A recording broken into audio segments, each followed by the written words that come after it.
kutoka hapo maisha yake yanabadilika, tabia zinabadilika. Kama alikuwa mwizi, tashangaa mtu anakuwa sasa yeye mtoaji. Alikuwa mchoyo, sasa anatoa. Alikuwa na chuki, huyu mtu sasa anakuwa na upendo usio wa kawaida. Kwa nini? Amezaliwa mara ya pili. Haleluya. Bwana Yesu asifiwe. Sema, kwa njia ya ufufuo ninapokea kwa jina la Yesu ile hali ya kuzaliwa mara ya pili kila inapoitwa leo, katika jina la Yesu. Haleluya. Waraka wa kwanza wa Petro ile sura ya kwanza na ule mstari wa 3, na utasoma pia kwa wakati wako Yohana ile sura ya 3 kuanzia mstari wa kwanza. Utaona jinsi gani mtu wa Mungu, mtu mmoja alikuwa anaitwa Nikodemo, ni mtu wa dini, akamwendea Yesu basili usiku, akamuuliza, hivi mwalimu, inawezekana vipi mtu akazaliwa mara ya pili? Kaambia Yesu, akasema, kinachozaliwa na mwili ni mwili, kinachozaliwa na roho ni roho. Bwana Yesu asifiwe. Kwa hiyo akasema, hivi mimi nitaweza kweli kuingia kwenye tumbo la mama yangu? Sasa hivi nishakuwa mtu mzima, inawezekana vipi? Akasema, tunapozungumzia kuzaliwa mara ya pili ndani ya Yesu, Yesu anakuzaa upya kiroho. Haleluya. Unazaliwa mara ya pili kiroho. Na ndio maana sasa kuna ile tendo la ubatizo. Sema tendo la ubatizo. Maana ile tendo la ubatizo, mtu anauzika utu wa kale, alafu anafufuka pamoja na Yesu akiwa ndani ya utu upya. Haleluya. Mambo ya zamani yamepita na mambo mapya yamekwenda kutokea kwenye maisha yake. Huyu mtu amefanywa upya, amezaliwa mara ya pili kwa njia ya ufufuo wa Yesu Kristo. Wakorintho wa pili ile sura ya 5 mstari wa 17. Amen. Haleluya. Wakorintho wa pili ile sura ya 5 mstari wa 17, utasoma kama ilivyoandikwa, katika jina la Yesu Kristo. Hata imekuwa mtu akiwa ndani ya Kristo amekuwa kiumbe kipya, ya kale yamepita, tazama yamekuwa mapya. Ya kale yamepita, yamekuwa mapya. Yesu amefufuka ili atupe ushindi juu ya shetani. Namba 1.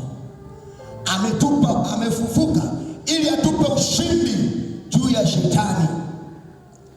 Shetani alifikiri ya kwamba ameshinda wakati anamsulubisha Yesu pale juu ya msalaba. Akaona kuwa amefanikiwa. Kumbe akujua ya kwamba ile njia ilikuwa imepangwa na Mungu ili kuleta ukombozi wa kumtoa mwanadamu kwenye mateso ya kuonewa na huyo shetani. Kwa hiyo baada ya Yesu kufufuka kutoka kwa wafu, ile mamlaka Yesu Kristo ametupa mimi na wewe. Sema, nimepewa mamlaka, nimepewa nguvu ya kumshinda shetani. Namba 1, Yesu ametupa ushindi juu ya shetani. Waraka wa kwanza wa Yohana sura ya 4 mstari wa 4. Waraka wa Yohana hiyo sura ya 5 mstari wa 4 na wa 5, na Wakolosai sura ya 2 mstari wa 13 na mstari wa 15. Amen. Ametupa ushindi juu ya shetani. Tusome mstari mmoja kati ya hiyo mingine utasoma mwenyewe kwa wakati wako. Bwana Yesu asifiwe. Biblia imeandikwa waraka wa kwanza wa Yohana 5 ile sura ya 5 mstari wa 3 mstari wa 4 na 5. Kwa maana kila kitu kilichozaliwa na Mungu hushinda ulimwengu, na huko ndiko kushinako ulimwengu hiyo imani yetu. Mwenye kuushinda ulimwengu ni nani isipokuwa ni yeye aaminie ya kwamba Yesu ni mwana wa Mungu? Ni nani anayeshinda? Ni yule anayeamini ya kwamba Yesu Kristo ni mwana wa Mungu. Kwa hiyo Yesu amefufuka ili atupe ushindi. Sema, kwa jina la Yesu, kwa jina la Yesu, leo hii kwa kazi ya msalaba na ufufuo wa Yesu Kristo, ninaipiga roho ya kushindwa kwa jina la Yesu. Kila roho ya kushindwa inayozunguka na kuatamia maisha yangu leo hii, kwa kuwa nimefufuka pamoja na Yesu, mimi ni mshindi zaidi ya kushinda.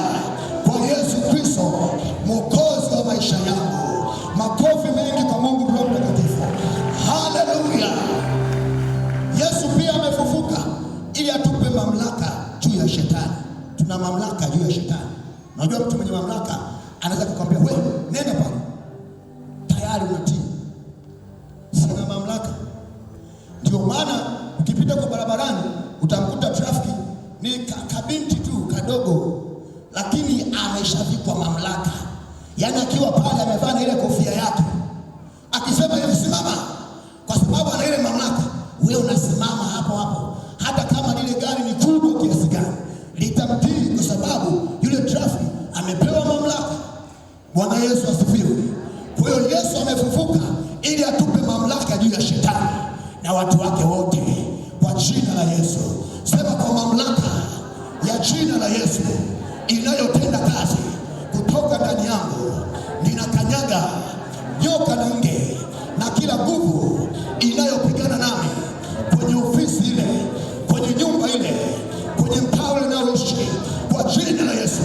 Hizo mamlaka za kichawi, za kiganga, za kishirikina, za kuanga, za kuwa ardhi, ninazikanyaga, ninazibomoa kwa jina la Yesu Kristo. Haleluya. Waraka wa kwanza wa Petro sura ya 3 mstari wa 21 na wa 22, na ile Luka sura ya 10 mstari wa 17 na wa 19. Tasoma huo mstari mmoja, Luka 10:17-19. Haleluya. Luka 10:17. Ndipo wale 70 wakarudi, waliporudi kwa furaha wakisema, Bwana, hata pepo wanatutii kwa jina lako. Akawaambia, nalimuona shetani akianguka kutoka mbinguni kama umeme. Tazama, nimewapa amri ya kukanyaga nyoka na nge na nguvu zote za yule adui, wala hakuna kitu kitakachowadhuru. Hakuna kitu kitakachokudhuru, kwa sababu wewe una mamlaka juu ya shetani, kwa sababu Yesu Kristo amefufuka. Yu hai. Sema, Yesu yu hai.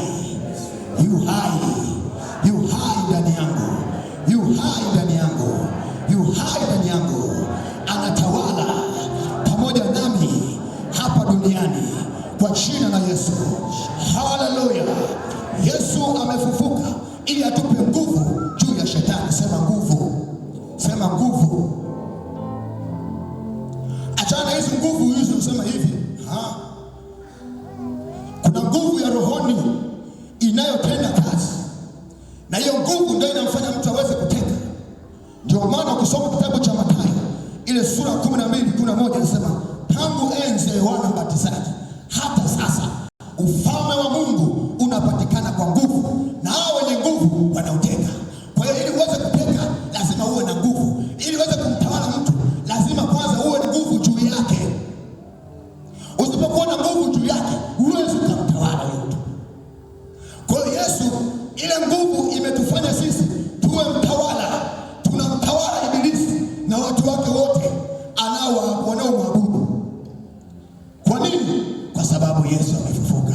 Sema, Yesu amefufuka. Yesu amefufuka. Yu hai, anaishi ndani yangu. Tasoma Waefeso ile sura ya 1 mstari wa 18 hadi wa 23. Marko sura ya 16 mstari wa 15 mpaka 18. Matendo ya Mitume sura ya 1 mstari wa 8 na Matendo ya Mitume sura ya 4 mstari wa 33. Haleluya. Tutasoma andiko moja, ni kitabu cha Marko sura ya 16 na ule mstari wa 15 na 18. Imeandikwa. Tuko pamoja na watu wa Mungu. Marko sura ya 16 mstari wa 15 na 18. Tasoma kama ilivyoandikwa kwa jina la Yesu. Aaminie na kubatizwa ataokoka, siamini atahukumiwa. Na ishara hizi zitafuatana hao waaminio. Kwa jina langu watatoa pepo, watasema kwa lugha mpya, watashika nyoka, hata wakinywa kitu cha kufisha hakitawadhuru kabisa. Wataweka mikono yao juu ya wagonjwa nao watapata afya. Kwa hiyo mwenyoka ya kuzimu uwe anatenda